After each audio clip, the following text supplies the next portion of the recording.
नमस्कार साथियों, मैं हूं दिनेश उपाध्याय। स्वागत करता हूं एग्ज़ाम गुरुजी के डिजिटल प्लेटफॉर्म पर। साथियों, एमपी सेट, वर्ग 1 और यूजीसी नेट से जुड़े हुए महत्वपूर्ण पॉलिटिकल साइंस एमसीक्यू सीरीज़ में आपका स्वागत है। साथियों, राजनीति शास्त्र या पॉलिटिकल साइंस विषय के अंतर्गत हम बहुत समय से क्लासेस कर रहे हैं। टॉपिक वाइज आपको एमसीक्यूज़ प्रोवाइड करा रहे हैं, जिसी के अंतर्गत तुलनात्मक राजनीति, कंपैरेटिव पॉलिटिक्स के अंतर्गत आपको लोकतंत्रीकरण, विकास, शक्ति की संरचनाएं और कर्ता और प्रक्रियाओं के ऊपर आज हम प्रश्न करने वाले हैं। आज मैं आपको ये प्रश्न कराने वाला हूँ। ये हमारी 25वीं क्लास हो रही है। ऑलरेडी हम 24 क्लास कंप्लीट कर चुके हैं, जिसमें हमने आपको यूनिट 1, यूनिट 2, यूनिट 3 और यूनिट 4 के अंतर्गत बहुत सारे टॉपिक्स करवा दिए हैं। यूनिट 4 का ही टॉपिक चल रहा है लोकतंत्रीकरण, विकास, शक्ति की संरचना और कर्ता और प्रक्रियाएं। साथियों, ये हमारी जो सीरीज है हिंदी और इंग्लिश बाइलिंगुअल होती है, जिसमें मैं आपको दोनों लैंग्वेजेस में, दोनों भाषाओं में समझाने का प्रयास करता हूँ। चलिए हम अपनी क्लास को स्टार्ट करते हैं। न्यू समर्पण मेंटोरशिप बैच हमारा ऑलरेडी कहीं ना कहीं यहाँ पे लॉन्च हो चुका है, लेकिन इसी कड़ी में 3.0 करके जो है एक बैच लॉन्च किया जा चुका है। ऑलरेडी हमारे 2 बैचेस वर्ग 1 के लिए, एमपी सेट के लिए शुरू हो चुके हैं। ये तीसरा batch MP PSC assistant professor को ध्यान में रखते हुए 2026 ईयर को ध्यान में रखते हुए यहाँ पे लॉन्च किया जा चुका है, जिसमें पेपर 2 पॉलिटिकल साइंस विषय की इन डेप्थ तैयारी आपको अगर करना है तो आप कर सकते हो, जिसमें हम हिंदी और इंग्लिश में आपको बाइलिंगुअल ये प्रोग्राम प्रोवाइड कराएंगे। इसमें हम पेपर 2 पॉलिटिकल साइंस विषय की डिटेल में कहीं ना कहीं आप जो वीडियो क्लासेस हैं वो प्रोवाइड कराएंगे। साथ में पीवाईक्यू प्रैक्टिस, थ्योरी, एमसीक्यूज़ वगैरह, अपडेटेड नोट्स, वीकली टेस्ट और डाउट सॉल्विंग सेशंस रखेंगे। 10 यूनिट का सिलेबस कवरेज यहाँ पे प्रॉपर तरीके से करवाया जाएगा, जिसमें आपको लगभग 4,000 के प्राइस में, बहुत ही मिनिमम प्राइस में आपको यहाँ पे बहुत अच्छे से तैयारी करवा दी जाएगी, जिससे आप परीक्षा हॉल से लेकर के इंटरव्यू तक की से संपूर्ण तैयारी का जो एक समग्र, एक कॉम्प्रहेंसिव स्टडी है, वो आपको प्रोग्राम इसमें मिलने वाला है। इंटरव्यू गाइडेंस भी इंक्लूड है। इसी तरीके से हम यहाँ पे एक जो टैगलाइन है वो लेके चल रहे हैं, इंटरव्यू हॉल से समग्र रूप से जो इंटरव्यू तक की तैयारी होती है वो यहाँ पे प्रोवाइड की जाएगी। ओवरऑल यहाँ पे सिर्फ और सिर्फ 4,000 रुपये में। इसी के साथ एमपी सेट अगर एग्ज़ाम आप देने वाले हो, 27 नवंबर तक इसकी डेट बढ़ा दी गई है फॉर्म भरने की। तो अगर आपने फॉर्म नहीं भरा एमपी सेट का तो 27 नवंबर के पहले पहले भर लीजिए। समर्पण मेंटोरशिप प्रोग्राम इसी के अंतर्गत लॉन्च हुआ है, जिसमें आपको पॉलिटिकल साइंस विषय की तैयारी 90 दिन के भीतर, मीन्स 31 दिसंबर के पहले पहले ये करवा दी जाएगी। ऑलरेडी हमने 15 अक्टूबर को लॉन्च कर दिया था ये प्रोग्राम। अगर आपने ज्वाइन नहीं किया तो फटाफट ज्वाइन कर लो, ज़्यादा भी लेट नहीं हुआ है। इसमें आपको 31 दिसंबर के पहले पूरा जो कंटेंट है वो प्रोवाइड करा दिया जाएगा। आपके पूरे टारगेट्स आपको 31 दिसंबर के पहले करवा दी जाएंगे। आपके पूरे सिलेबस के पीडीएफ नोट्स, रिवीजन नोट्स दे दी जाएंगे। आपको एमसीक्यूज़ वगैरह इसी में प्रोवाइड कराए जाएंगे। ये एमसीक्यू क्लास है, एनालिसिस है ये। इसी तरीके से यहाँ पे लाइव वीडियो सेशंस भी होंगे। डाउट अगर आपको आते हैं तो लाइव वीडियो सेशंस, इंटरेक्शन वगैरह के जो वीडियोस हैं, डाउट सेशंस है, वो आपको प्रोवाइड कराए जाएंगे। पीवाईक्यू डिस्कशन होगा, जो कि 10 साल के नेट और सेट एग्जाम का है। अगर डिटेल में इंफॉर्मेशन चाहिए तो इस नंबर पर कॉल करके आप यहाँ पे हमसे जुड़ सकते हैं। साथियों, अब हम अपने प्रश्नों को स्टार्ट करते हैं। पॉलिटिकल साइंस विषय MP set exam, UGC net exam में आपको यूनिट नंबर 4 का ये जो टॉपिक है, क्या नाम है, लोकतंत्रीकरण। उसके अलावा यहाँ पे आप नाम देख सकते हो, शक्ति संरचनाएं और कर्ता अभिप्रक्रिया, और साथ में विकास नाम का जो टॉपिक, ये 4 टॉपिक से यहाँ पे हम प्रश्न करने वाले हैं। तो उम्मीद करता हूँ आपने इस टॉपिक को पढ़ लिया होगा। अब यहाँ पे हम अपने प्रश्नों को समझते हैं। सबसे पहला प्रश्न आपके सामने लिखा हुआ है, लोकतांत्रिक शांति सिद्धांत। पहला प्रश्न क्या है आपके सामने? लोकतांत्रिक शांति सिद्धांत, डेमोक्रेटिक पीस थ्योरी का मुख्य तर्क क्या है? डेमोक्रेटिक पीस थ्योरी का मुख्य तर्क क्या है? यहाँ पे मैं आपको सिर्फ और सिर्फ 5 से 6 सेकंड दूंगा। आपको वीडियो पॉज करना है, उसके बाद आपको आंसर दे करके यहाँ पे मेरे द्वारा किया गया एनालिसिस को सुनना है ध्यान से, उसके बाद आगे बढ़ना है। तो बताइए इसका आंसर क्या होगा? वीडियो पॉज करके आप आंसर दीजिएगा, उसके बाद हम एनालिसिस करेंगे। चलिए इसका आंसर देखते हैं। सबसे पहले इसका आंसर क्या हो जाएगा? लोकतांत्रिक देश आपस में युद्ध नहीं करते हैं। देखो, लोकतांत्रिक शांति सिद्धांत, डेमोक्रेटिक पीस थ्योरी का जो मुख्य तर्क है वो क्या हो सकता है? क्या कम युद्ध करते हैं, क्या युद्ध ही नहीं करते हैं, या फिर गृह युद्ध होने की संभावना अधिक होती है, या फिर लोकतंत्र आवश्यक है आर्थिक विकास के लिए? तो इसका सबसे एक्यूरेट जो आंसर होगा, मुख्य तर्क होगा, वो होगा लोकतांत्रिक देश कभी भी आपस में युद्ध नहीं करते हैं। मीन्स ये जो सिद्धांत है, डेमोक्रेटिक पीस थ्योरी का सिद्धांत है, ये माइकल डॉयल ने दिया था। किसने दिया था? माइकल डॉयल ने दिया था। माइकल डॉयल के माध्यम से दिया गया ये सिद्धांत है। तो ये माइकल डॉयल द्वारा दिया गया एक महत्वपूर्ण सिद्धांत है जिसका नाम क्या है, डेमोक्रेटिक पीस थ्योरी। इसके अंतर्गत होता ये है कि दो डेमोक्रेटिक देश, लोकतांत्रिक देश कभी भी आपस में युद्ध नहीं करते हैं। दो लोकतांत्रिक देश आपस में कभी भी युद्ध नहीं करते हैं। वो हमेशा कहीं ना कहीं शांति की बात करते हैं। कैसे शांति की बात करते हैं, देखो यहाँ पे आपको एक बात समझना चाहिए कि कभी भी जो डेमोक्रेटिक देश होते हैं वहाँ पे कौन सी व्यवस्था होती है, वहाँ पे होती है संसदीय व्यवस्था। और संसदीय व्यवस्था में ज़्यादातर जो सांसद होते हैं, विधायक होते हैं, वो किससे चुन चुन करके जाते हैं, वो जनता के द्वारा चुन के जाते हैं। और जनता कभी भी नहीं चाहती कि यहाँ पे अशांति, युद्ध जैसी व्यवस्था हो, हिंसा हो। जनता कभी नहीं चाहती कि हिंसा हो, तो हिंसा का कभी पक्ष नहीं लेती है। ऐसे में यहाँ पे हमें समझना पड़ेगा कि जनता जब हिंसा नहीं चाहती है तो जनता क्या चाहती है, जनता फिर शांति चाहती है। तो जनता ऐसी स्थिति में शांति चाहती है और यहाँ पे शांति के माध्यम से वो क्या करना चाहते हैं, अपने घर परिवार के लोगों की सुरक्षा करना चाहते हैं। घर परिवार के लोगों की, अपने आमदनी की, अपने रोजगार की सुरक्षा करना चाहते हैं। उनके जन धन की उनके साथ हानि ना हो। तो यहाँ पे अपने जन धन या अपने परिवार के लोगों की सुरक्षा, कोई माता पिता नहीं चाहता है कि उनके बच्चे युद्ध में जाएं। सोल्जर्स जो होते हैं वो किसी न किसी के बेटे, किसी न किसी की बेटी होती है, तो वो युद्ध करने क्यों जाएं। तो माइकल डॉयल साहब ने यहाँ पे जो बात है वो बहुत अच्छे से बोली थी कि किसी भी देश को यहाँ पे, खासतौर पे लोकतांत्रिक देश को, यहाँ पे युद्ध करना पसंद नहीं होता है। डेमोक्रेटिकली जो कंट्रीज़ होती हैं, डेमोक्रेटिकली जो गवर्नेंस का काम करती हैं, वो हमेशा पीस पर बल देती है। इसलिए आंसर क्या हो जाएगा, बी हो जाएगा कि लोकतांत्रिक देश आपस में कभी युद्ध नहीं करते। कॉन्सेप्ट दिया है माइकल डॉयल ने, याद रखना है, माइकल डॉयल। सेकंड क्वेश्चन आता है सैमुअल पी हटिंगटन के ऊपर, कि सैमुअल पी हटिंगटन की पुस्तक है the third wave. The third wave की लहर, इसका अर्थ क्या है, क्या अर्थ है इसका। आर्थिक विकास में उतार चढ़ाव की लहर है, शीत युद्ध के दौरान हथियारों की होड़ है, गैर लोकतांत्रिक शासनों को लोकतांत्रिक शासनों में परिवर्तन का है, या फिर राजनीतिक आंदोलनों का वैश्विक प्रसार होने की लहर है। आपके पास 5 सेकंड है, 1, 2, 3, 4 एंड 5। चलिए इसका आंसर देखते हैं क्या हो जाएगा। सैमुअल जो पी हटिंगटन साहब हैं, इनकी बुक का नाम है द थर्ड वेव। इसमें उन्होंने वेव जो यानी लहर है उसका मीनिंग क्या बताया है। इसमें मीनिंग के अंतर्गत उन्होंने गैर लोकतांत्रिक देशों का या शासनों का लोकतांत्रिक शासनों में परिवर्तन को यहाँ पे उन्होंने समझाया है। कि वेव का मीनिंग या डेफिनेशन होता है कि नॉन डेमोक्रेटिक जो गवर्नमेंट है या नॉन डेमोक्रेटिक जो कंट्रीज़ हैं वो कैसे डेमोक्रेसी की तरफ शिफ्ट होती हैं, बदलती हैं, ट्रांसफॉर्मेशन होता है, वो यहाँ पे उन्होंने समझाया है। साथियों इसको हम समझते हैं अब क्या है डिटेल में। सैमुअल पी हटिंगटन, ठीक है, यहाँ पे हम अगर सैमुअल पी हटिंगटन की बात करें तो हटिंगटन साहब ने एक बुक लिखी है, उसका नाम क्या है मैं बताऊंगा, the third wave. The third wave इस द थर्ड वेव के अंतर्गत वो ये कहते हैं कि दुनिया के ज़्यादातर जो लोकतंत्र हैं वो कहीं ना कहीं किसी न किसी वेव के अंदर, किसी न किसी लहर के अंतर्गत किस में परिवर्तित हुए हैं, डेमोक्रेसी में।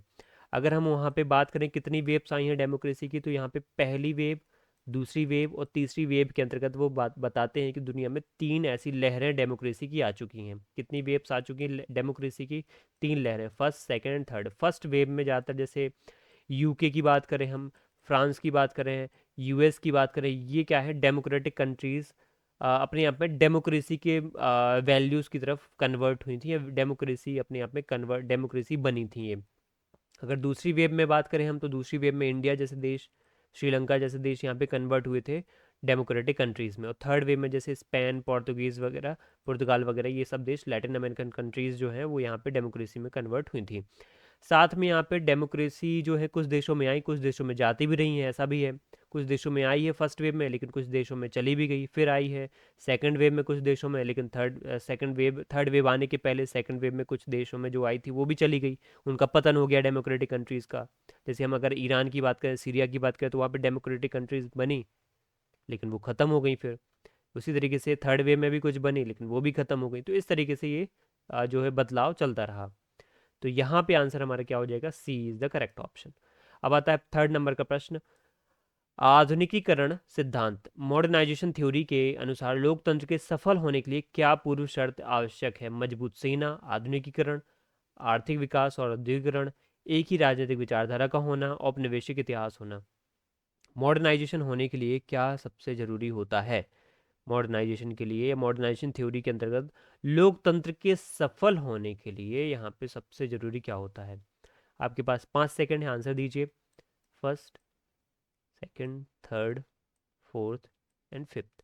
चलिए 5 सेकंड यहाँ पे हो चुके हैं। अब हम अपने इस प्रश्न का उत्तर समझते हैं क्या है। देखो, लोकतंत्र का सफल होना बहुत सारी चीज़ों पर निर्भर करता है, लेकिन अगर मॉडर्नाइजेशन की थ्योरी की बात करें कि लोकतंत्र के सफल होने के लिए सबसे ज़रूरी क्या है, तो मॉडर्नाइजेशन थ्योरी यहाँ पे दी किसके द्वारा गई है? लिपसेट। ठीक है, लिपसेट एंड रॉस्टॉव। ठीक है, लिपसेट एंड रॉस्टॉव नाम के जो दो विचारक हैं, इनके द्वारा यहाँ पे मॉडर्नाइजेशन थ्योरी दी गई है। लिपसेट एंड रॉस्टॉव यहाँ पे कहते हैं कि दुनिया में अगर लोकतंत्र को सफल बनाना है तो आपको कुछ बेसिक फंडामेंटल ज़रूरतें हैं या पूर्व शर्तें हैं, वो होना ही चाहिए। कौन सी पूर्व शर्तें यहाँ पे उन्होंने बताई हैं? तो एक तो उन्होंने बताई है पैसा, पैसा होना चाहिए। और एक बताई है उन्होंने इंडस्ट्रीज़, इंडस्ट्रीज़ होना चाहिए, उद्योग होना चाहिए। तो इसलिए इसका आंसर क्या हो जाएगा? इसलिए इसका आंसर हो जाएगा बी, आर्थिक विकास और औद्योगिकरण।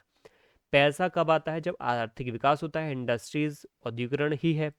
तो यहाँ पे उनका मत था या मानना था कि पैसा या फिर आर्थिक विकास और औद्योगिकरण एक पूर्व शर्त है, तभी क्या हो सकता है, उस देश में लोकतंत्र सफल हो सकता है। इसको मैं समझाता हूँ कैसे। अगर किसी देश में पैसा और इंडस्ट्रीज़ का विकास होता है तो वहाँ पे कौन सा वर्ग खड़ा होता है? जनरली आपको पता होना चाहिए, वहाँ पे मिडिल क्लास के पास यहाँ पे मजबूती आती है, मिडिल क्लास वहाँ पे खड़ा होता है। एक मिडिल क्लास या फिर मध्यम वर्ग की वहाँ पे उत्पत्ति होती है।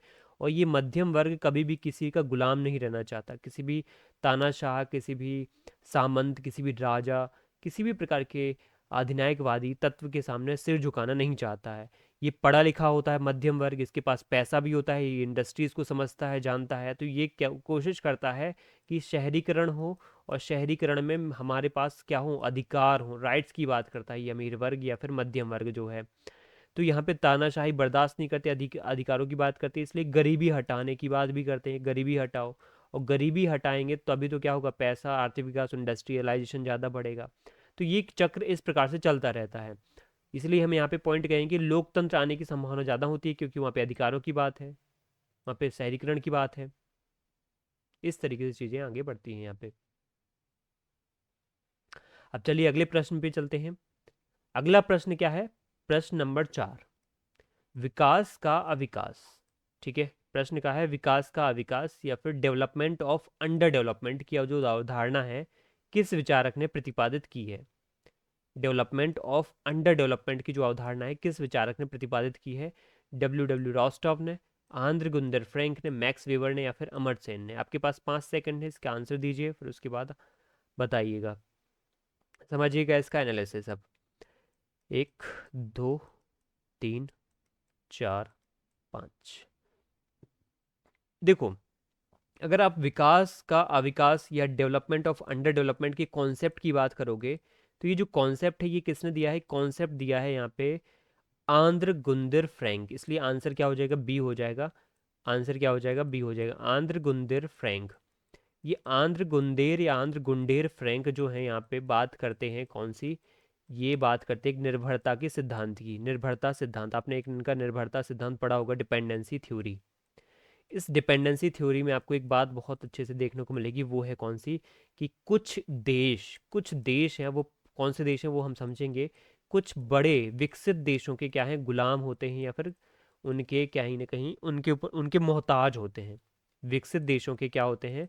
कुछ गरीब देश, ऐसे सिंपल वर्ड्स में कहें तो कुछ गरीब देश विकसित देशों के या अमीर देशों के क्या होते हैं? मोहताज होते हैं। गरीब देशों के पास वही संसाधन होते हैं या वही टेक्नोलॉजीज होती हैं जो विकसित देश उनको दे देते हैं। तो यहाँ पे आंद्र गुंदेर फ्रैंक इसलिए यहाँ पे ये समझाने की कोशिश करते हैं कि विकसित देशों ने इस तरीके से अपने जो है नीतियाँ बनाई हैं, इस तरीके से उन्होंने दुनिया को, विश्व को आगे बढ़ाया है। ये जब भी उनके पास नेतृत्व करने की क्षमता रही है तो उन्होंने दुनिया को ऐसे आगे बढ़ाया कि गरीब देश और गरीब होते जाएँ और अमीर देश और अमीर होते जाएँ। और कभी भी उन्होंने गरीब देशों को वहाँ पर आगे बढ़ने की बात नहीं की है। हमेशा गरीब देश और पिछड़ते गए हैं, पिछड़े हुए हैं और पिछड़ते गए हैं। इसलिए उन्होंने कहीं ना कहीं यहाँ पे क्या किया है? यहाँ पे एक दावे को खारिज किया है जो अमीर देशों का है, वो ये है कि गरीब देश इसलिए गरीब हैं क्योंकि वो खुद ही अपने सामाजिक सांस्कृतिक रूढ़ियों की वजह से पिछड़े हैं। यहाँ पे आंद्रे गुंदेर फ्रैंक ने ये कहा कि गरीब देश इसलिए पिछड़े हुए नहीं है कि उनकी रूढ़ियाँ, उनकी सामाजिक रीति रिवाज, उनकी परंपराएं उनको पिछड़ा हुआ बना के रखी हैं। यहाँ पे अमीर देशों ने, विकसित देशों ने उनको गरीब बना रखा है। विकसित देशों की यहाँ पे कहीं ना कहीं यहाँ पे ऐसी नीतियाँ रही हैं, साम्राज्यवादी नीतियाँ, औपनिवेशिक नीतियाँ, जिससे यहाँ पे गरीब देश और गरीब होते गए हैं या पिछड़ गए हैं। इसके बाद नंबर आता है प्रश्न नंबर 5 का। ठीक है, हमने इसका आंसर क्या देखा है, फोर्थ का बी।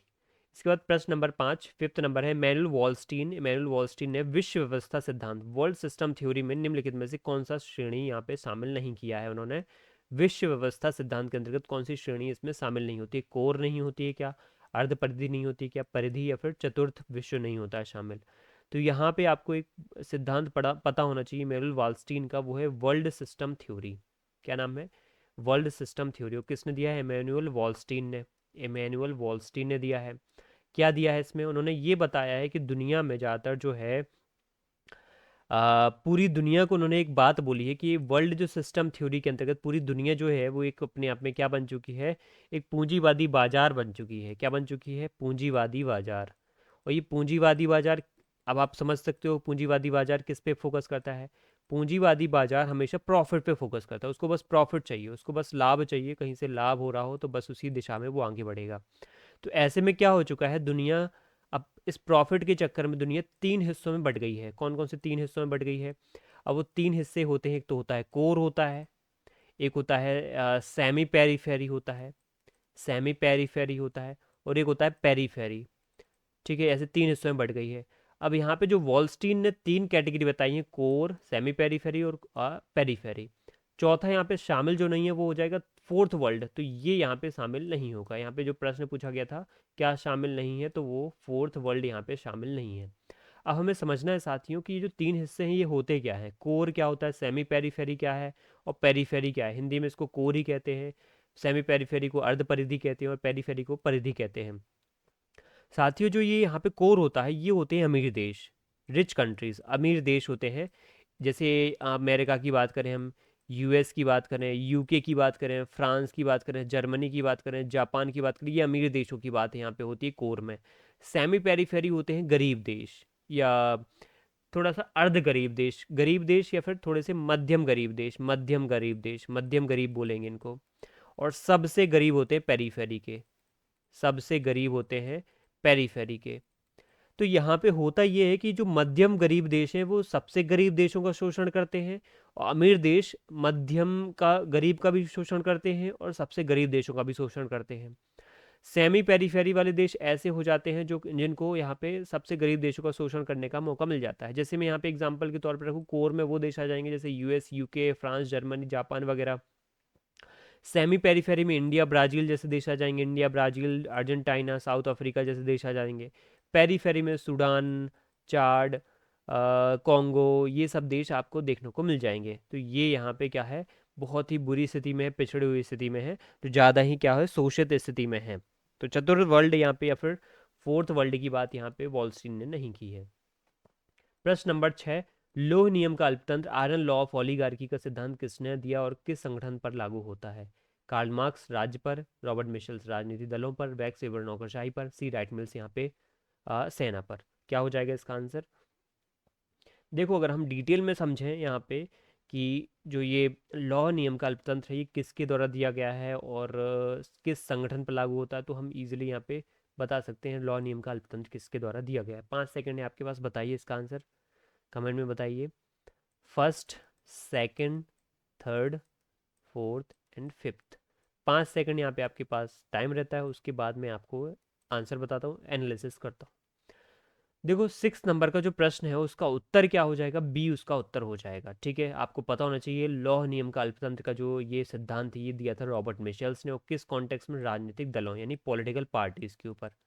यहाँ पे एक बात बोलते हैं लॉ नियम के अंतर्गत ये रॉबर्ट मिशेल्स, कि दुनिया में संगठन जो पॉलिटिकल पार्टीज जो हैं या फिर कोई भी राजनीतिक दल जो है वो कितना भी अपने आप को लोकतांत्रिक बोल दें, कितना भी अपने आप को क्या बोल दें, लोकतांत्रिक बोल दें, लोकतांत्रिक होते नहीं हैं वो क्या होते हैं, वो होते हैं अल्पतांत्रिक, ओलिगार्क होते हैं वो। लोकतांत्रिक नहीं होते हैं, वो अल्पतांत्रिक होते हैं। वो उनके पास उनके उनके उनके कुछ खास लोगों के पास ही क्या होती है, पूरी पूरी शक्ति, यहाँ पे चुनिंदा मुट्ठी भर नेताओं के पास ही यहाँ पे उनके हाथ में शक्ति आ जाती है, सत्ता आ जाती है। मतलब ये कहने की कोशिश ये कर रहे हैं कि संगठन जो होते हैं, पॉलिटिकल पार्टीज जो होती हैं, वो धीरे धीरे बनती तो हैं बहुत सारे लोगों की वहाँ पे फैसलों से, लोगों की यहाँ पे गठजोड़ होने से, लोगों के इकट्ठे होने से, लेकिन उनमें जो बहुत ही चुनिंदा ताकतवर होशियार स्मार्ट टाइप के जो बोलने बात करने में नेतृत्व करने में आगे होते हैं, वो चुनिंदा लोग निपुणता से यहाँ पे क्या करते हैं, आगे बढ़ जाते हैं। वो ऐसे 4-5 लोग यहाँ पे इकट्ठे हो जाएंगे, वो यहाँ पे लीड करने लग जाएंगे फिर, और फिर वही जा कर के आगे रोज फैसले यहाँ पे अपने स्तर पर लेंगे। और वो यहाँ पे ये उनका पॉइंट वैलिड भी रहता है कि इतने सारे लोगों से रोज़ अगर हम पूछेंगे तो हमारे फैसले डिले हो जाएंगे। तो यहाँ पे कुछ 5 से 6 लोग या 10 लोग, वो इनका एक वर्किंग कमेटी होती है, वो यहाँ पे फैसले ले लेते हैं। आप किसी भी राजनीतिक दल को यहाँ पे दिमाग में लोग सोच सकते हो, जैसे बीजेपी है, कांग्रेस है, आम आदमी पार्टी है, तृणमूल कांग्रेस है, ये सब क्या कर रहे हैं, इनके कोर ग्रुप होता है, वो यहाँ पे फैसले लेता है। कोर ग्रुप में 4-5 बड़े नेता होते हैं, आपको पता होगा।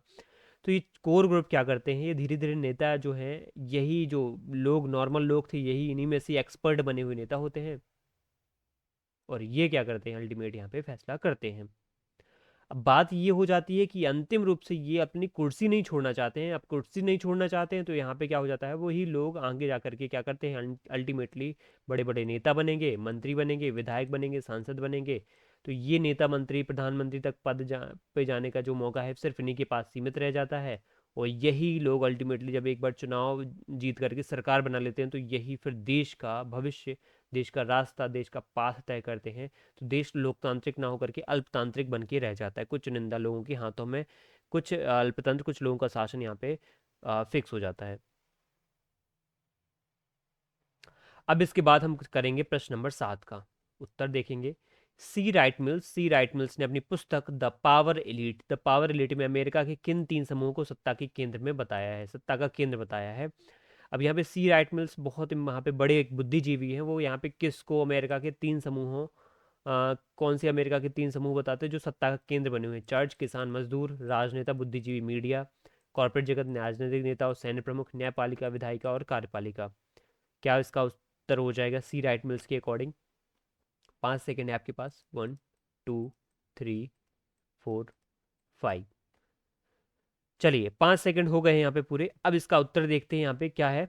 देखो, सी राइट मिल्स यहाँ पे एक कॉन्सेप्ट अपनी किताब में लिखते हैं, वो है द पावर एलीट। उसमें उन्होंने अमेरिका नाम के देश का, आपको पता है अमेरिका एक देश है, बहुत इंपॉर्टेंट देश है, दुनिया का बॉस बनता है, सुपर पावर बनता है ही। तो यहाँ पे उन्होंने अध्ययन किया और यहाँ पे बताया कि ताकत जो है, सत्ता जो है, वो 3 लोगों के पास ही यहाँ पे केंद्रित रहती है। वो 3 लोग कौन कौन से हैं, वो 3 समूह कौन कौन से हैं? वो 3 समूह होता है, एक तो होता है बड़े बड़े कॉरपोरेट, बड़े बड़े जो कॉरपोरेट हैं उनके पास। दूसरा वो कहता है यहाँ पे बड़े बड़े जो पॉलिटिशियंस हैं, पॉलिटिकल पार्टीज हैं या पॉलिटिशियंस हैं, उनके पास, बड़े बड़े नेता मंत्रियों के पास। और तीसरा यहाँ पे उन्होंने बोला है यहाँ पे मिलिट्री के पास, मिलिट्री यानी जनरल्स के पास। मिलिट्री के जो हेड होते हैं वो जनरल्स होते हैं, तो मिलिट्री के पास केंद्रित होता है। कॉरपोरेट वो होते हैं जो बड़ी बड़ी एमएनसीज होती हैं, बड़ी बड़ी कंपनियां होती हैं, जिनके पास बहुत अकूत पैसा होता है, जैसे एप्पल हो गया है, कोका कोला हो गया है, एनवीडिया है अभी हाल हाल फिलहाल में, और क्या कहते हैं इसका, Microsoft, Facebook, Google, Tesla, SpaceX, इन सब के पास बहुत पैसा है। तो ये कॉर्पोरेट जगत अल्टीमेटली अमेरिका का सत्ता का केंद्र बना होता है, केंद्र में होता है। पॉलिटिकल जो लीडर्स होते हैं, जैसे कि ट्रम्प हैं और भी बड़े बड़े जो नेता हैं, वही जो पॉलिटिकल डायमेंशन में बहुत बड़े पदों पर बैठे हैं, वो डिसाइड करते हैं होना क्या है। और मिलिट्री वो डिसाइड करती है क्या होना चाहिए। तो यहाँ पे जनता का जो रोल है वो कुछ खास ऐसा है नहीं है, सी राइट मिल्स ये कहते हैं। ये भी अल्पतंत्र की बात, ओलिगार्की की जो सिद्धांत है, थ्योरी, उसमें कहीं ना कहीं अपनी पॉइंट रखते हैं। बोलते हैं कुछ खास अल्पतंत्र के पास ही यहाँ पे क्या हो गया है, सत्ता का केंद्र बन चुका है, सत्ता सीमित हो चुकी है। तो ये इसका आंसर क्या हो जाएगा? इसका आंसर हो जाएगा C is the correct option, right. इन्होंने यहाँ पे सी राइट मिल्स ने मिलिट्री इंडस्ट्रियल कॉम्प्लेक्स कहा है, military industrial complex, power related नाम की बुक में अमेरिका में मिलिट्री इंडस्ट्रियल कॉम्प्लेक्स, ठीक है। कि आवाम जनता को तो बस लगता है कि वो वोट दे रहे हैं, लेकिन एक्चुअल में ये गेम जो है, ये गेम कौन खेल रहा है? पावर एलीट गेम खेल रहे हैं, वही यहाँ पे डिसाइड कर रहे हैं होना क्या है। अब चलते हैं 8वें नंबर के प्रश्न पर। 8वें नंबर का प्रश्न है, लोकतांत्रिक अभिजनवाद या बहुलवाद के सिद्धांत के ऊपर। इसके अनुसार लोकतंत्र का अर्थ पूछा गया है कि बहुलवाद या फिर लोकतांत्रिक अभिजनवाद या फिर डेमोक्रेटिक एलिटिज्म का अंतर्गत जो बहुलवाद ये लोकतंत्र है इसका मीनिंग क्या होता है। अभिजनों के द्वारा प्रत्यक्ष शासन, अभिजनों के बीच में जनता की वोट पाने की प्रतियोगिता, सर्वहारा और बहुसंख्यक वर्ग की तानाशाही या फिर राज्य का दैवीय अधिकार। इसका आंसर क्या हो जाएगा? 1 2 3 4 5। चलिए देखते हैं यहाँ पे उत्तर क्या हो जाएगा। इसका उत्तर हो जाएगा बी। अभिजनों के बीच में जनता के वोट पाने के लिए जो प्रतियोगिता होती है उसको बोलते हैं लोकतांत्रिक अभिजनवाद, डेमोक्रेटिक एलिटिज्म। देखो साथियों, यहाँ पे जोसेफ सुम्पीटर का नाम आपने पढ़ा होगा। जोसेफ सुम्पीटर एक बात बोलते हैं, बहुत इंपॉर्टेंट है। जोसेफ सुम्पीटर का नाम आपको पता होना चाहिए। क्या बात उन्होंने बोली थी? जोसेफ सुम्पीटर ने एक बात बोली थी, एक थ्योरी दी थी, उसका नाम आपको पता होगा, ऊपर लिखा ही है, डेमोक्रेटिक एलिटिज्म। इस डेमोक्रेटिक एलिटिज्म में वो ये कहते हैं कि पुराने ज़माने वाली बातें भूल जाओ। वो ये कहते हैं पुराने ज़माने वाली बातें भूल जाओ। लोकतंत्र जो होता था कि लोकतंत्र जनता का शासन है, जनता के द्वारा शासन है और जनता के लिए शासन है, जो अब्राहम लिंकन का कॉन्सेप्ट है, पुराने ज़माने की बातें हो गई हैं ये। आज के ज़माने में क्या है, जनता इतनी समझदार और सक्रिय है ही नहीं। जनता ना तो समझदार है कि जिसके लिए डेमोक्रेसी लाए हैं वो जनता बहुत एक्टिव समझदार होगी, सक्रिय होगी। वो जनता इतनी समझदार ही नहीं है, सक्रिय नहीं है, उसको पता ही नहीं कि इसको वोट देना चाहिए, कौन सा यहाँ पे नेता अच्छा है। तो जनता इतनी सक्रिय नहीं होती कि खुद राज कर सके। जनता इतनी सक्रिय नहीं होती कि खुद राज कर सके।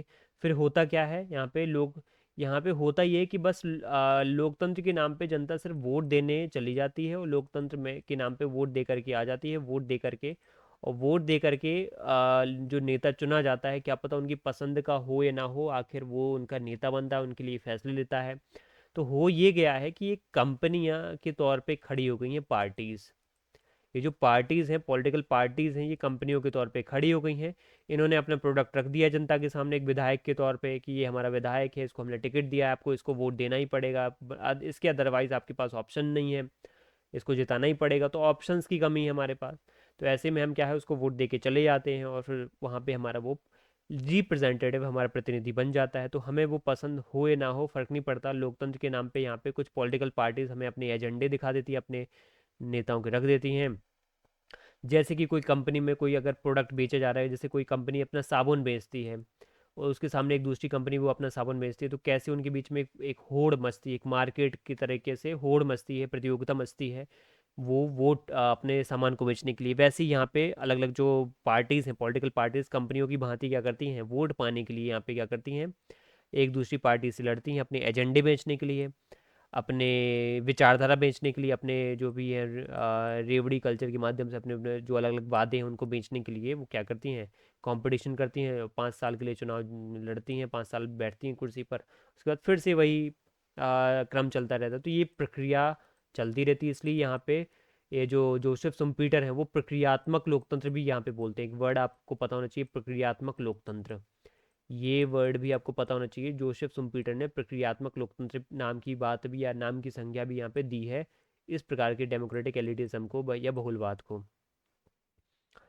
ठीक है, इसके बाद 9th नंबर का प्रश्न आता है, 9वें नंबर का प्रश्न। इसमें क्या लिखा हुआ है, मॉरिस डुवर्जर, मॉरिस डुवर्जर का नियम, मॉरिस डुवर्जर्स लॉ, निर्वाचन प्रणालियों और दलीय व्यवस्था के बीच में क्या संबंध है, ये बताना है आपको। कि जो मॉरिस डुवर्जर का नियम है, कौन सा, डिवर्जेंट डुवर्जर्स लॉ, निर्वाचन प्रणाली और दलीय व्यवस्था के बीच में वो संबंध क्या बताता है। अनुपातिक प्रतिनिधित्व में द्विदलीय व्यवस्था बनती है। First pass the post system प्रणाली में द्विदलीय व्यवस्था को बढ़ावा मिलता है। FPTP, first pass the post system प्रणाली में बहुदलीय व्यवस्था बनती है। निर्वाचन प्रणाली को दलों की संख्या पर कोई प्रभाव नहीं पड़ता है। बताइए इसका आंसर क्या हो जाएगा। 5 सेकंड है आपके पास। 1 2 3 4 5। चलिए, अब 9वें नंबर का जो प्रश्न है उसका उत्तर क्या हो जाएगा। 9वें नंबर के प्रश्न का उत्तर हो जाएगा, यहाँ पर एक बात आप अगर मॉरिस डुवर्जर की समझोगे उसके बाद आपको एक बात समझ में आ जाएगी। डुवर्जर ने दुनिया भर के चुनाव को उन्होंने देखा था, समझा था, अध्ययन किया था। मॉरिस डुवर्जर ने दुनिया भर के चुनाव का समझा, अध्ययन किया और बताया था। क्या बताया था, समझते हैं इसको।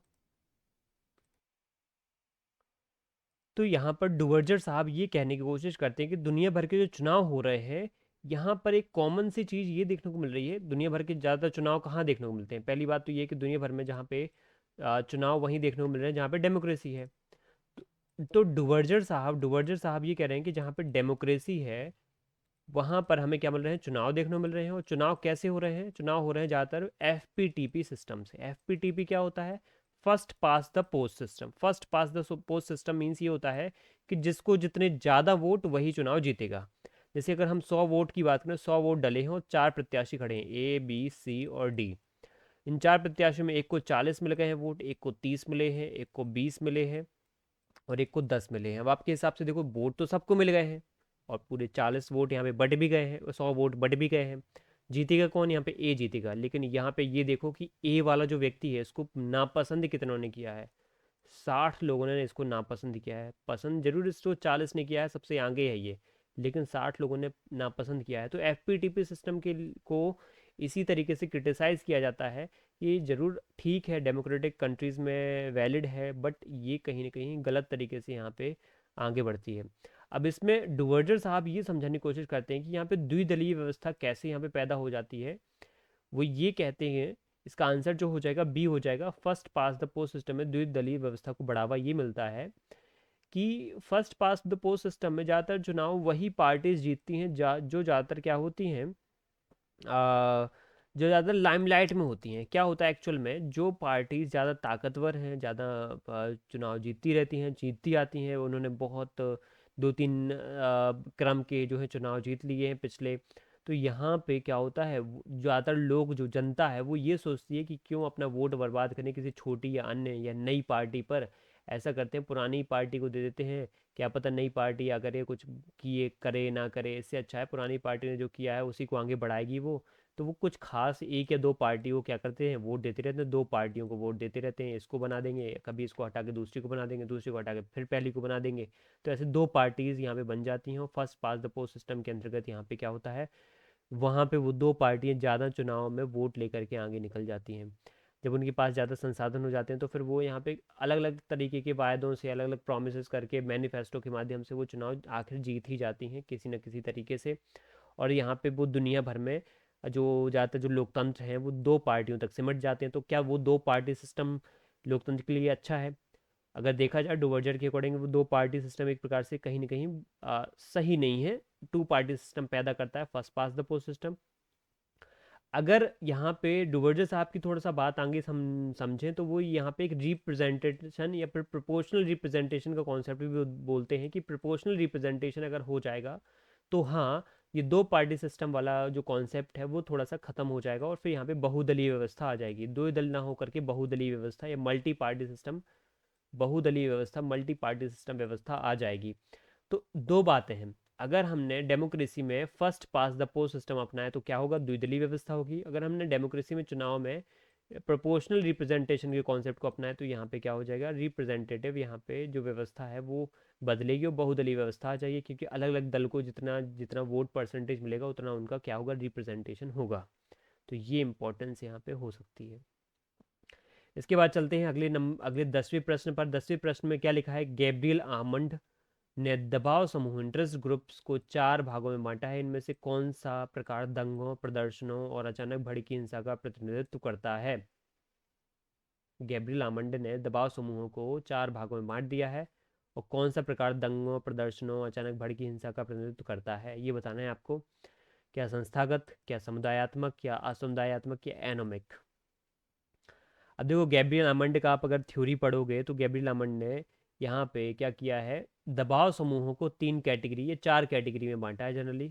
ठीक है, यहाँ पे उन्होंने दबाव समूह को 4 कैटेगरी में बांटा है। ठीक है, कौन कौन से 4 कैटेगरी हैं, यहाँ पे चारों कैटेगरी आपके सामने लिखी हुई है ऑलरेडी। ये संस्थागत लिखी है, समुदायात्मक लिखी है, असमुदायिक लिखी है और अन्य। यहाँ पे जो संस्थागत कैटेगरी होती है वो जनरली होती है बड़े बड़े ऑर्गेनाइजेशन जो सरकार के अंदर होते हैं, सरकार के अंदर होते हैं, सरकार के लिए काम करते हैं, वो होते हैं ऑर्गेनाइजेशनल या इंस्टीट्यूशनल। इंस्टीट्यूशनल होते हैं वो। जैसे कि मैं अगर हम भी बात करूँ, आईएएस की जो एसोसिएशन होता है, आईएएस एसोसिएशन होता है, डॉक्टर्स एसोसिएशन होता है, सेना हो जाती है, मिलिट्री हो जाती है, वो सब इसमें बड़े बड़े जो संगठन है, मिलिट्री, वायुसेना, नौसेना, जल सेना, army, IAS association, doctor association, वो संस्थागत होती हैं। एक होती है समुदायात्मक, जो ये समूह, दबाव समूह होते हैं, वो कैसे होते हैं, वो होते हैं जो बकायदा रजिस्टर होते हैं। जो बाकायदा क्या होते हैं, रजिस्टर होते हैं। जैसे कि ट्रेड यूनियन के एक संगठन होता है, फिक्की है, उसमें किसी व्यापारी संघ का नाम है, किसी व्यापारियों का नाम है, या किसान संघ है, उसमें अलग अलग किसानों के संगठनों का यहाँ पे समूह है, वो किसानों का संघ बना हुआ है मान लेते हैं। तो वो सब इसमें समुदायात्मक में आ जाते हैं। असमुदायात्मक में वो आ जाते हैं जो क्या है, धर्म जाति के आधार पे बने होते हैं, जिनमें कोई खास ऐसा वो नियम कायदा तो नहीं होता है, रजिस्ट्रेशन तो नहीं होता है, धर्म जाति खून का रिश्ता इन सब चीज़ों से बना होता है। तो ये इससे डिसाइड होती है। जैसे खाप पंचायत वगैरह इसमें आ जाती हैं, खाप पंचायत आ जाती हैं। एनोमिक क्या होती हैं, एनोमिक वो व्यवस्थाएं होती हैं जैसे कि जो सडन एक बड़े बदलाव के लिए, हिंसा के लिए, आंदोलन के लिए, है ना, बहुत सारे बच्चों ने यहाँ पे पेपर नहीं हो रहा तो पेपर या लीक हो रहा है, पेपर या पेपर बार बार क्या हो रहा है, उसका रिजल्ट नहीं आ रहा है, तो वहाँ पे कुछ बच्चे इकट्ठे हुए, जानते नहीं एक दूसरे को, पता भी नहीं है, लेकिन सब इकट्ठे हुए यहाँ पे क्या करते हैं, गुस्सा दिखाते हैं, दंगे करते हैं, हिंसक प्रदर्शन भी कर डालते हैं, नेताओं के खिलाफ आंदोलन कर डालते हैं, या कोई नेता भी आंदोलन करते हैं तो वो इसी तरीके से आंदोलन कर लेते हैं जहाँ पे हिंसा, कोई ना कोई यहाँ पे विरोध या फिर दंगे प्रदर्शन की बात यहाँ पे देखने को मिलेगी, तो वहाँ पे एनोमिक कंडीशन हो जाएगी। तो ऐसा जो दबाव समूह जो हिंसा, दंगा या फिर प्रदर्शन की बात करता है वो होता है एनोमिक, इसलिए आंसर क्या हो जाएगा, एनोमिक। ठीक है। इसके बाद अगर हम बात करें 11वें नंबर के प्रश्न की, 11वें नंबर का प्रश्न होता है कैच ऑल पार्टी की अवधारणा किसने दी है, इसका मतलब क्या है। 5 सेकंड है आपके पास, बताइए इसका आंसर। ऑटो क्रिचाइमर, लेनिन, सारतोरी या रजनी कोठारी। 1, 2, 3, 4, 5। देखो, कैच ऑल पार्टी की अवधारणा किसने दी है, या इसका मतलब क्या है। देखो, इसका जो कॉन्सेप्ट है वो दिया है ऑटो किरचाइमर ने। ऐसी पार्टी जो सभी वर्गों का वोट मांगती है, मतलब आपको ये पता होना चाहिए, यहाँ पे ऑटो जो किरचाइमर है वो ये कहने की कोशिश करते हैं, ऑटो किरचाइमर का नाम आप पता कर लो, कैच ऑल पार्टी सिद्धांत से जुड़े हुए हैं, कॉन्सेप्ट से जुड़े हुए हैं। इन्होंने एक बात बहुत अच्छी बोली थी, वो बात मैं आपको लोगों को थोड़ा समझाने की कोशिश करूंगा, समझना इसको और बताना कमेंट में कि ये बात सही है कि नहीं है। ऑटो किरचाइमर बिल्कुल दिल की बात छीन लेंगे आपकी। इन्होंने देखा है कि जो सेकंड वर्ल्ड वॉर था उसके बाद दुनिया में एक अलग ही तरीके की विचारधारा पैदा हुई है, वो है कैच ऑल पार्टी की। उसके पहले नहीं थी कैच ऑल पार्टी, उसके पहले ऐसी व्यवस्था नहीं थी। उसके पहले क्या व्यवस्था थी कि बहुत सी पार्टियां एक्सट्रीम होती थी। उसके पहले की हम बात करें, वर्ल्ड वॉर फर्स्ट की, सेकंड के पहले की बात करें, वर्ल्ड वॉर सेकंड के पहले की बात करें, तो वहाँ पे पार्टीज कैसी होती थी, कट्टर होती थी, एक्सट्रीम होती थी। एक्सट्रीम मतलब किसको लेकर के, विचारधारा को लेकर के। अगर कोई पार्टी ज़्यादा राइट विंग की है तो राइट विंग की तरफ ही काम करेगी, कोई लेफ्ट विंग की है तो लेफ्ट विंग की तरफ ही काम करेगी, वो सेंटर में रहने की कोशिश नहीं करेगी, वो दिखावा करने की कोशिश नहीं करेगी, मैं तो इनका भी भला चाहती हूँ, मैं तो उनका भी भला चाहती हूँ। अगर कोई पार्टी है जो सिर्फ कैथोलिक का सपोर्ट कर रही है तो वो कैथोलिक के ही हमेशा के वोट ही मांगेगी। अगर किसी कोई प्रोटेस्टेंट का काम कर रही है तो प्रोटेस्टेंट से ही वोट मांगेगी। अगर कोई राइट विंग की है तो राइट विंग के लोगों से ही वोट मांगेगी, लेफ्ट विंग की है तो लेफ्ट विंग के लोगों से ही वोट मांगेगी। लेकिन वर्ल्ड वॉर सेकंड के बाद दुनिया में एक नवीन व्यवस्था पैदा हुई है। ऑटो कर्चाइमर ये कहते हैं कि जीतने के लिए, चुनाव जीतने के लिए पार्टीज अब क्या कर रही है, अपनी विचारधारा छोड़ करके वोट, ज़्यादा से ज़्यादा वोट मांगने की कोशिश करती है, और हर एक वोट बैंक को यहाँ पे खुश करने की कोशिश करती है, हर वोट बैंक को यहाँ पे साधने की कोशिश करती हैं, हर एक वोट बैंक को साधने की कोशिश करती हैं। जैसे अगर हम एग्जांपल के तौर पे दें तो महिला वर्ग के लिए ही, महिलाओं के लिए अलग काम करना।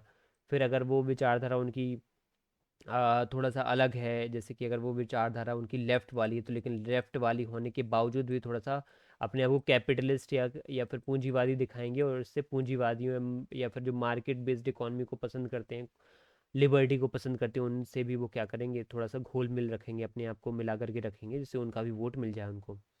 तो इस तरीके से, जैसे अगर मैं बात करूँ, कोई दलितों की राजनीति करता था, लेकिन अब क्या है, वो अगर पिछड़े वर्गों की राजनीति करता था, लेकिन अब क्या है, वो वोट पाने के लिए सवर्णों का भी साथ लेके चलता है। तो यहाँ पे वोट पाने के लिए लोग क्या कर रहे हैं, सभी के साथ हाथ मिला करके चल रहे हैं। तो ऐसी पार्टी जो सभी वर्गों से वोट मांगती है वो होती है यहाँ पे कैच ऑल पार्टी व्यवस्था। ये दिया था ऑटो क्रिचाइमर ने। इसके बाद है 12वें नंबर का प्रश्न, नव सामाजिक आंदोलन, न्यू सोशल मूवमेंट पुराने सामाजिक आंदोलन में किस प्रकार भिन्न है। जो नव सामाजिक आंदोलन है वो पुराने सामाजिक आंदोलन से किस प्रकार भिन्न है, किस प्रकार भिन्न हो जाता है। केवल इसके हम ऑप्शन पढ़ लेते हैं। रोटी कपड़ा मकान मुद्दों पर लड़ते हैं क्या, पहचान, पर्यावरण और मानवाधिकार, जीवन की गुणवत्ता पर केंद्रित हैं क्या, केवल हिंसा का प्रयोग करते हैं, केवल इनका नेतृत्व केवल मजदूर वर्ग तक रहता है। देखो, बहुत सिंपल क्वेश्चन है। नव सामाजिक आंदोलन में जो है ना, ये पुराने वाले सामाजिक आंदोलन से इसलिए भिन्न है क्योंकि अब ये क्या है, ज़्यादातर पहचान, पर्यावरण, मानवाधिकार और जीवन की गुणवत्ता के लिए क्या है, उस पर फोकस करते हैं। पुराने जो सामाजिक आंदोलन होते थे वो जनरली कैसे होते थे, हड़ताल वाले होते थे, मार्क्सवादी हुआ करते थे। सामाजिक आंदोलन में समाजवादी आंदोलन की बात करूँ, यहाँ पे समाजवादी या सामाजिक आंदोलन की बात करूँ तो वो मार्क्सवादी थे, हड़ताल प्रदर्शन वाले थे, हिंसात्मक होते थे, हिंसा के माध्यम से अपने पॉइंट उठाते थे। जैसे पॉइंट उठाते थे कौन से, वेतन बढ़ाओ, हमारे हमारे हमारे हमारे काम के घंटे कम करो, हमारे जो परिश्रम के घंटे हैं वो कम करो, हमारे दैनिक दिनचर्या में हमें कुछ छुट्टी के वो है समय व्यतीत करने का मौका दो हमें, ठीक है। तो छुट्टी के दिन बढ़ाओ, ऐसे कुछ आर्थिक मुद्दे, सामाजिक मुद्दे वो उठाते थे।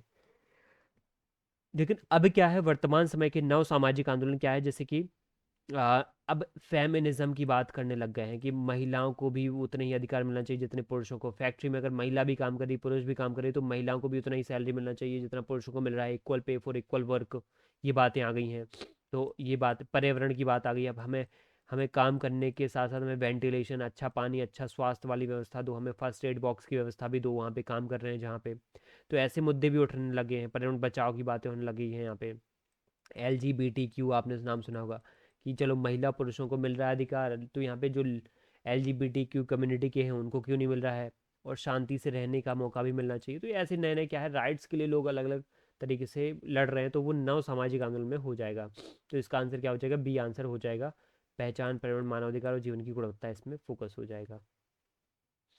इसके बाद अगर हम आगे बढ़े 13वें नंबर के प्रश्न पर, तो नागरिक समाज, सिविल सोसाइटी के संदर्भ में सोशल कैपिटल की अवधारणा को किसने लोकप्रिय बनाया है। सोशल कैपिटल को किसने लोकप्रिय बनाया, तो इसका आंसर क्या हो जाएगा, इसका आंसर हो जाएगा क्या, Antonio Gramsci, Robert Putnam, Hegel या कार्ल मार्क्स। इसका आंसर हो जाएगा रॉबर्ट पुटनम।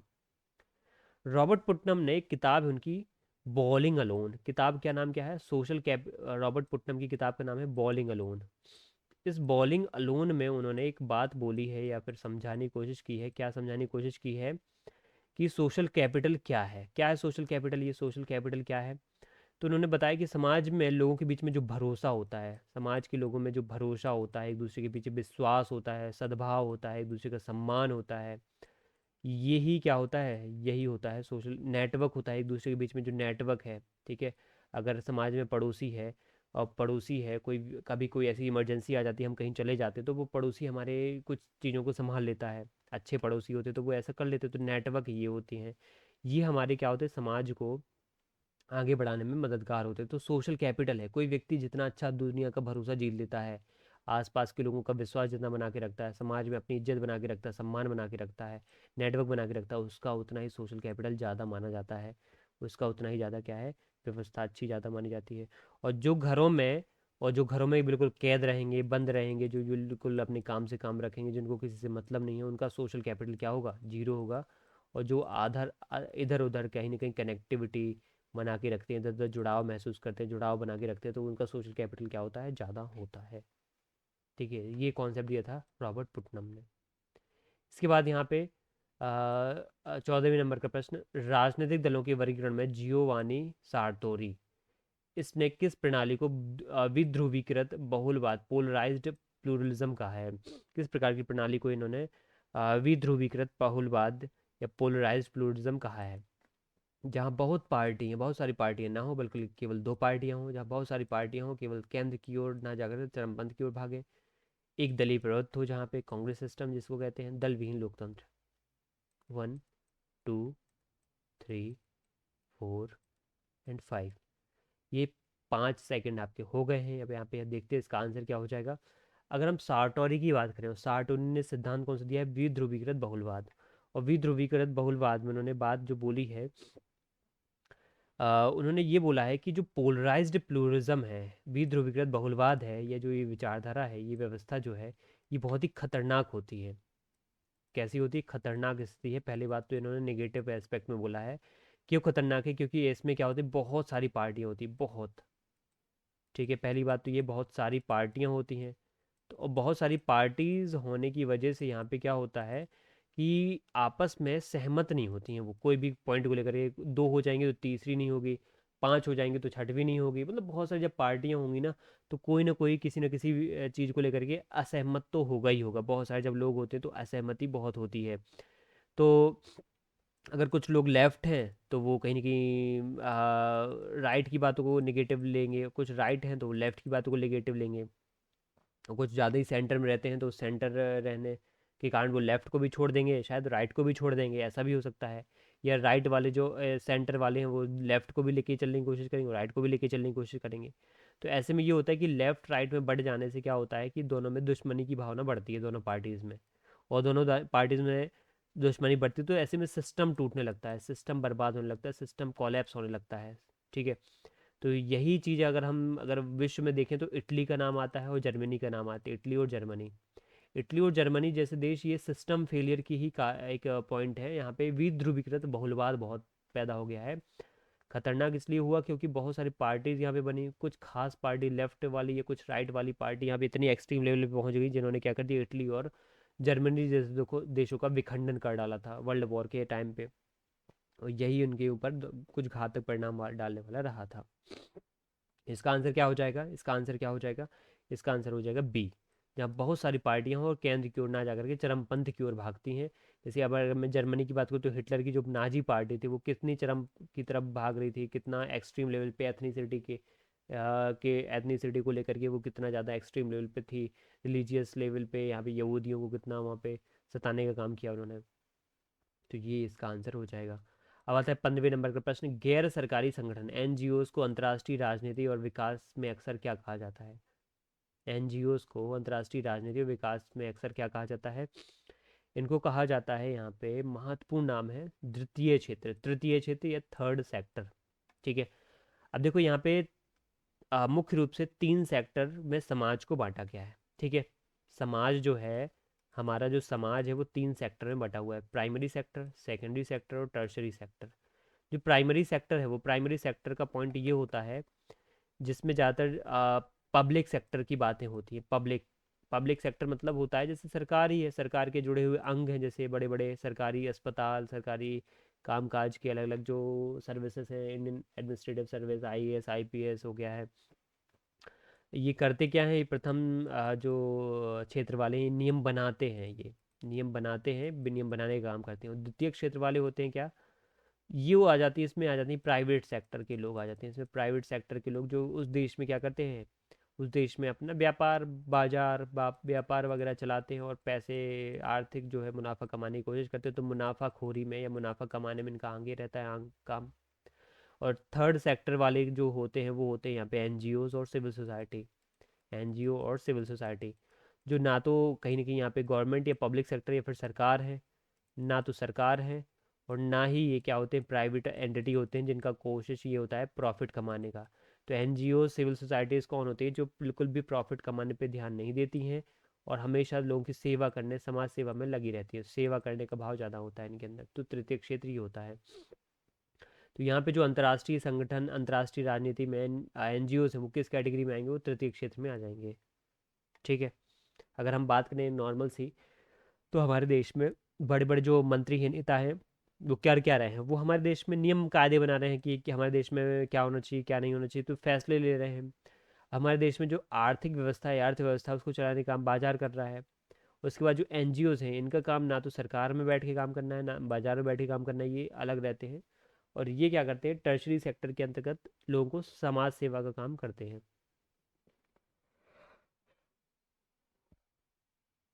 आंसर इज सी हो जाएगा। अब आता है 16वें नंबर का प्रश्न। 16वें नंबर के प्रश्न में डेविड ईस्टन ने क्या बोला है। डेविड ईस्टन के व्यवस्था सिद्धांत के संदर्भ में निम्नलिखित कथनों पर आपको विचार करना है। व्यवस्था सिद्धांत के अंतर्गत डेविड ईस्टन ने ब्लैक बॉक्स की अवधारणा का प्रयोग उन आंतरिक रूपांतरण प्रक्रियाओं के लिए किया जिन्हें देखा नहीं जा सकता है। अनिवार्य एसेंशियल वेरिएबल्स वे कारक हैं जो व्यवस्था को क्रांतिक सीमा क्रिटिकल रेंज से बाहर धकेलते हैं। ईस्टन ने राजनीतिक जीवन को व्यवहार की व्यवस्था सिस्टम ऑफ बिहेवियर अपनी पुस्तक a framework of political analysis 1965 में कहा है। देखो अगर कथन एक बोले तो ये कथन एक सही है। क्यों सही है, क्योंकि बिल्कुल डेविड ईस्टन ने जो अपना थॉट दिया था इनपुट आउटपुट मॉडल में, उसमें उन्होंने यही तो कहा, इनपुट आउटपुट मॉडल एक व्यवस्था है, ऐसी व्यवस्था है जो बंद व्यवस्था होती है, जहाँ पर क्या होता है इनपुट आउटपुट के बीच में जो रूपांतरण होता है, जो एक कन्वर्जन होता है, वो बिल्कुल ही बंद होता है इनपुट आउटपुट के बीच में। जैसे कोई भी व्यवस्था है, अगर कोई भी बात है तो उसमें पहले तो क्या होता है इनपुट आता है, ठीक है, फिर उस पर आउटपुट होता है, ये बंद व्यवस्था होती है। बिल्कुल क्लोज होती है।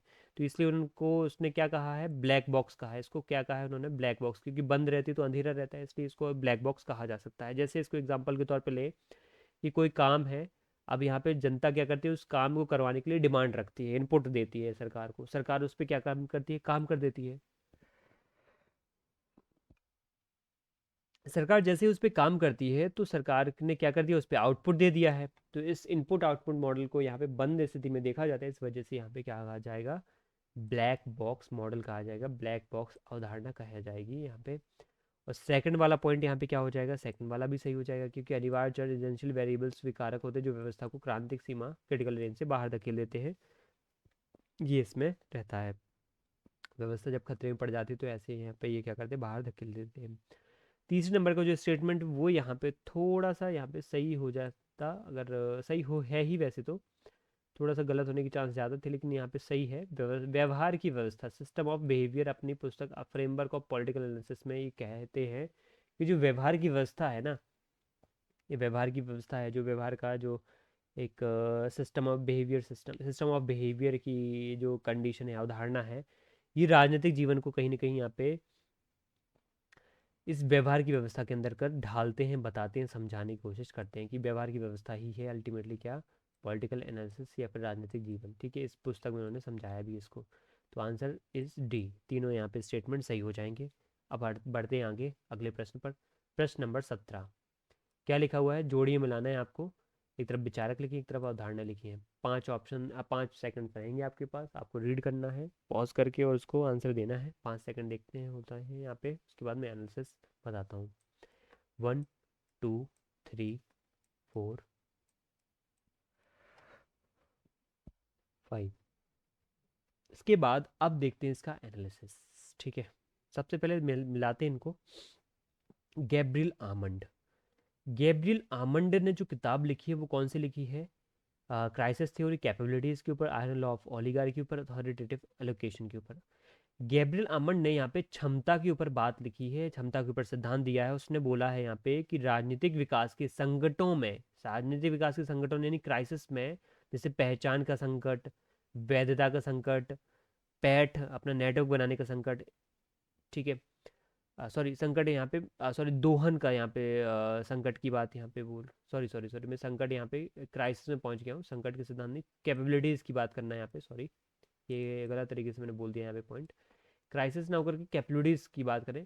गैब्रियल आमंड यहाँ पे कैपेबिलिटीज़ यानी क्षमताओं की बात करते हैं। क्षमताओं का मतलब यहाँ पे किसकी क्षमता, दोहन की क्षमता, ठीक है, और किसकी क्षमता, दोहन की क्षमता हो जाती है, ठीक है। उसके बाद यहाँ पे विनियमन की क्षमता हो जाती है, जैसे मुझे कोई भी काम करना है तो उसके लिए मैं विनियमन करूँगा, रेगुलेशन करूँगा, ठीक है। उसके बाद वहाँ पे क्या करूँगा, उनका प्रॉपर मतलब सबसे पहले तो दोहन ही होता है, पहले कोई भी संसाधन उसका दोहन करना, कोई भी व्यवस्था का या कोई भी संसाधन का दोहन करना, उसका विनियमन करना, उसको रेगुलेट करना प्रॉपर तरीके से, कैसे विनियमन होना चाहिए, कैसे व्यवस्था होना चाहिए।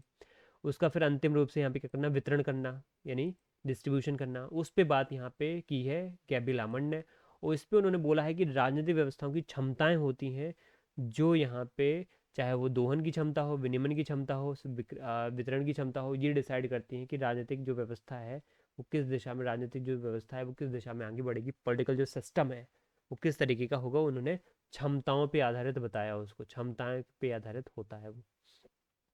लूसियन पाई यहाँ पे डिसाइड करते हैं संकट के सिद्धांत के अंतर्गत, राजनीतिक विकास का संकट का सिद्धांत वो देते हैं। और संकट का सिद्धांत यहाँ पे पहचान की संकट को लेकर के होता है, वैधता की संकट को लेकर के होता है, पैठ के संगठन पद को संकट को लेकर के, सम्मान के संकट को लेकर के होता है।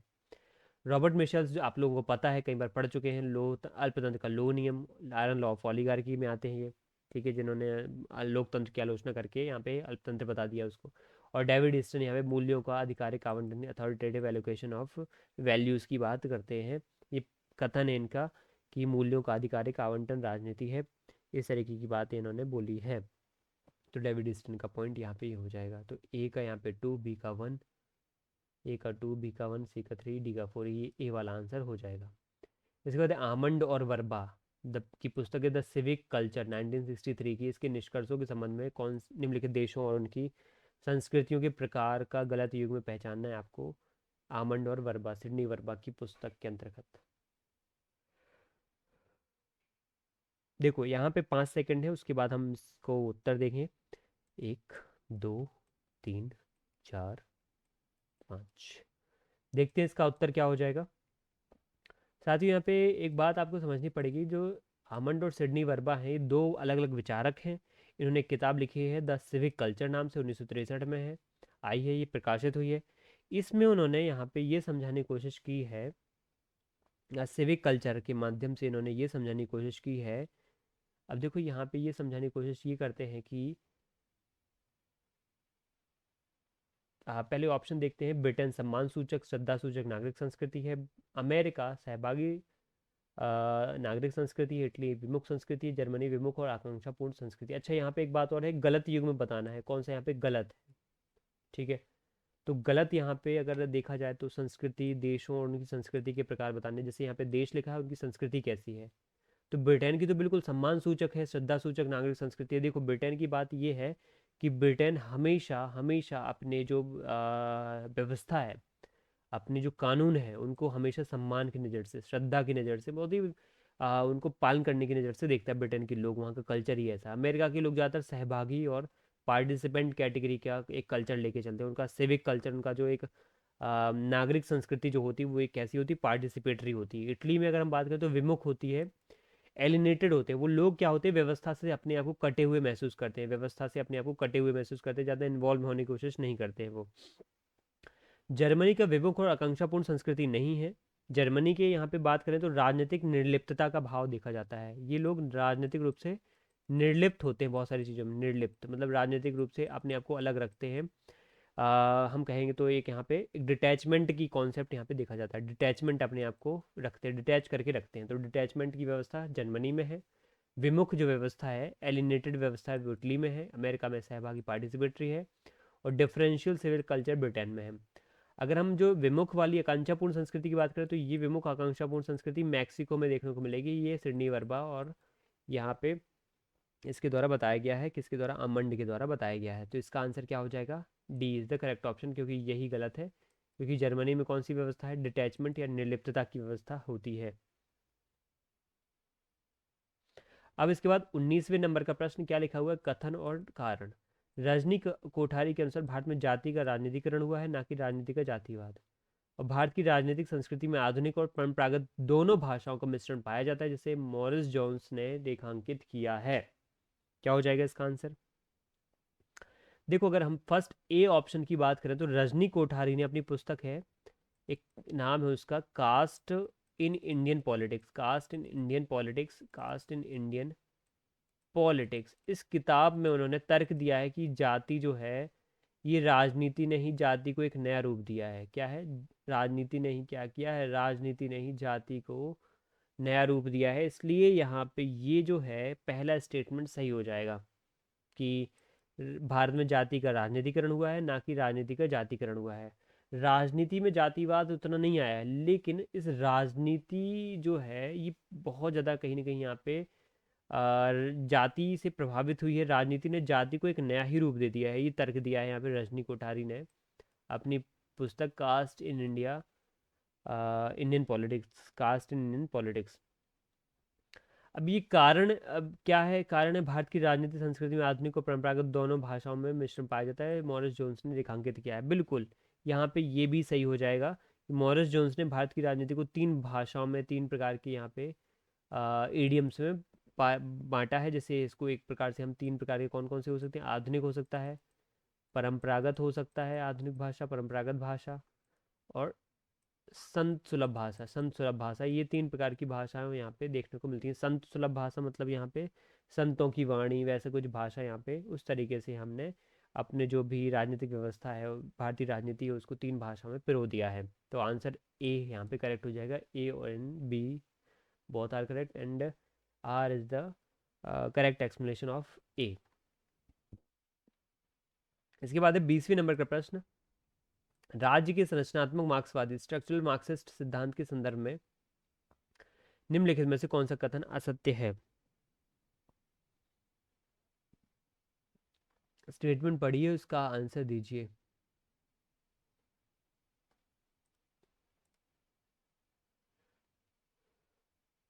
भारत के संरचनात्मक मार्क्सवादी स्ट्रक्चरल मार्क्सिस्ट सिद्धांत के संदर्भ में निम्नलिखित में से कौन सा कथन असत्य है बताना है, गलत बताना है। तो देखो, अगर आप संरचनात्मक मार्क्सवादी थ्योरी पढ़ोगे तो आपको एक बात बहुत कॉमन मिलेगी, वो कौन सा यहाँ पे मिलेगी, संरचनात्मक सिद्धांत के अंतर्गत आपको एक बात मिलेगी, वो है बेस।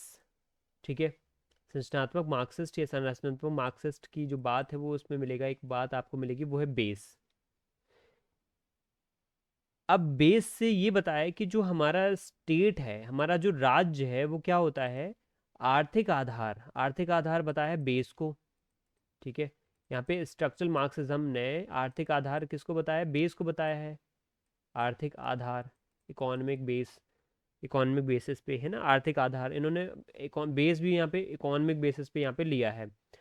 तो इसको क्या बताया उन्होंने, कुछ हद तक ये बताया स्वतंत्र मानता है ये। जो संरचनात्मक मार्क्सवादी सिद्धांत है ये कहता है कि जो राज्य है, राज्य को इन्होंने ये बोला है कि ये बेस, ये जो आर्थिक आधार पे ये है क्या होता है, कुछ हद तक स्वतंत्र होता है, इसके पास कुछ एक रिलेटिव लिबर्टी होती है, रिलेटिव सापेक्ष स्वतंत्रता होती है। वो कैसे होती है यहाँ पे वो हम समझेंगे। तो इस तरीके की जो बातें हैं ये किसने की हैं, कब की हैं, यही हमें बताना है। ये बातें की हैं यहाँ पे, देखो ये बातें किसके द्वारा की गई हैं, लुई अल्थ्यूजर के द्वारा की गई हैं और निकोलस पोलांजा के द्वारा की गई हैं। और राज्य को सापेक्ष स्वायत्ता भी देता है ये, और पूंजीपति वर्ग को केवल एक उपकरण के रूप में नहीं मानता है ये। ठीक है, ये भी सही है। रैल्फ मिलीबेंड इस सिद्धांत में सबसे बड़े समर्थक हैं। ये गलत है, यहाँ पे ये असत्य है, इसलिए इसमें असत्य ही बताना है आपको कौन सा गलत है यहाँ पे। तो असत्य यहाँ पे रैल्फ मिलीबेंड का हो जाएगा, क्योंकि ये इससे जुड़े ही नहीं है, रैल्फ मिलीबेंड यहाँ पे इससे जुड़े ही नहीं है। रैल्फ मिलीबेंड तो यहाँ पे उपकरणवादी सिद्धांत से यहाँ पे जुड़े हुए हैं, उपकरणवादी, ना कि संरचनात्मक मार्क्सवादी। तो संरचनात्मक मार्क्सवादी सिद्धांत से कौन जुड़े हुए हैं यहाँ पे, लुई अल्थ्यूजर जुड़े हुए हैं और निकोलस पोलांजा। और रैल्फ मिलीबेंड जुड़े हुए हैं यहाँ पे उपकरणवादी या फिर इंस्ट्रूमेंटलिस्ट। ठीक है, उपकरणवादी, इंस्ट्रूमेंटलिस्ट सिद्धांत में से जुड़े हुए हैं, जो संरचनात्मक सिद्धांत से नहीं जुड़े हैं। और उनका मानना है, रैल्फ मिलीबेंड का ये मानना है कि जो राज्य शासक वर्ग का एक यंत्र होता है, बस इतना उन्होंने बोला है कि जो राज्य होता है, स्टेट होता है, वो कोई और नहीं है, वो बस एक शासक वर्ग का एक यंत्र है जो शासन कर रहे हैं, जैसे बड़े बड़े एमएनसीज के, कॉरपोरेट्स के लोग, बिजनेसमैन, ये सब कर रहे हैं राज्य, ये शासन। तो जो ये है राज्य है या फिर जो स्टेट है, वो क्या है, इसका बस एक इंस्ट्रूमेंट है, एक उपकरण है, उससे वो चला रहा है इस है ना व्यवस्था को।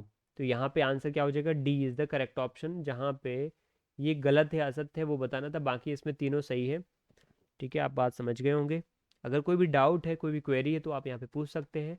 बाकी के प्रश्न हम अगली क्लास में करेंगे। ठीक है, 30 प्रश्न लाया था मैं, बाकी प्रश्न अगली क्लास में करेंगे। टाइम हमारा 1 घंटे का हो चुका है।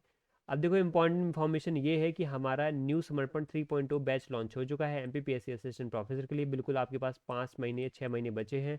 इस 5-6 महीने में अगर आपको पूरी तैयारी करना है तो हमारा ये बैच परचेस कर सकते हो, जिसमें हम कंप्लीट पेपर 2 यूनिट 1 से लेकर के 10 तक पॉलिटिकल साइंस की करवाएंगे। और आपको ये बैच जो है हिंदी और इंग्लिश दोनों मीडियम में मिलेगा। और प्राइस ही यहाँ पे हम 4,000 अप्रॉक्स रखने वाले हैं, जिसमें हम आपको पेपर 2 भी देंगे। ठीक है, इसके बाद यहाँ पे पेपर 2 में पॉलिटिकल साइंस के अलावा थ्योरी MCQs वीडियो क्लासेस भी रहेंगी। और साथ में सबसे महत्वपूर्ण updated revision notes, weekly notes, ठीक है, डेली बेसिस पे नोट्स भी मिलेंगे, तो वो आपको बहुत हेल्प करेंगे रिवाइज करने में। और सभी यूनिट्स का, जो 10 यूनिट्स हैं, उन सभी यूनिट्स का हमारा डिटेल में सिलेबस कवरेज आपको दे दिया जाएगा। साथ ही यहाँ पे इंटरव्यू गाइडेंस प्रोग्राम भी रहेगा, जिसमें आपको परीक्षा हॉल से इंटरव्यू तक की तैयारी भी बहुत इत्मीनान से करवाई जाएगी और आपको बहुत अच्छा कॉन्फिडेंस डेवलप होगा। और साथ ही ये हमारा MP SET मेंटरशिप प्रोग्राम है, जिसमें हम आपको पॉलिटिकल साइंस विषय की जो तैयारी वो 31 दिसंबर के पहले पहले करवा देंगे। अगर आपको इस उम्मीद से, इस कंटिन्यूटी के साथ पढ़ना है और इसी मोटिवेशन के साथ पढ़ना है, डिसिप्लिन के साथ, सबसे ज़रूरी डिसिप्लिन, क्योंकि हम यहाँ पे आपको डेली टारगेट देंगे, डेली PDF नोट्स देंगे, MCQ भी देंगे। उसी कड़ी में ये क्लास आपको 25वीं क्लास प्रोवाइड कराई जा रही है, लाइव क्लास। और लाइव वीडियो सेशंस भी आपको रहेंगे, और साथ में यहाँ पे PYQ डिस्कशन भी करवाया जाएगा। ठीक है, तो यहाँ पे ये आपको यहाँ पे कोर्स परचेस कर लेना चाहिए, क्योंकि ये MP SET है। अगर MP SET नहीं दिया तो आपको असिस्टेंट प्रोफेसर एग्ज़ाम देने को नहीं मिल पाएगा। बहुत प्रेस्टिजियस जॉब है, मैं कह रहा हूँ आप लोगों से, इसको यहाँ पे पढ़ लो और एग्ज़ाम क्रैक कर लो जल्दी से। ठीक है, तो इसके लिए ज़रूरी है आपको टाइम पे सिलेबस ख़त्म करना है, और टाइम पे सिलेबस ख़त्म कर तभी होगा जब आपने टारगेट बेसिस पे पढ़ा होगा। तो 31 दिसंबर के टारगेट हैं आप हमारे, उनको आप देख सकते हो, समझ सकते हो। 31 दिसंबर के पहले हम आपको क्या करेंगे कि डेली बेसिस पर इतने सारे टारगेट 10 यूनिट के दे देंगे, करवा देंगे कि आपकी उस टाइम तक आपकी बहुत अच्छी तैयारी हो जाएगी। और डिटेल में इंफॉर्मेशन चाहिए, डिटेल में समझना है, हमसे जुड़ना है, तो हमारे डिस्क्रिप्शन में एक व्हाट्सएप ग्रुप का लिंक दिया गया है, उसको जाकर एक क्लिक करके ज्वाइन कर लो फटाफट। आपको बहुत सारे यहाँ पे बेनिफिट्स मिलने वाले हैं। और पेपर फर्स्ट की भी हमारी क्लासेस चल रही हैं, जिसमें हमारे यहाँ से महिमा मैम जो है क्लासेस ले रही हैं। आप इसमें क्लास को ज्वाइन कर सकते हो, 1499 रुपये का इसका प्राइस है।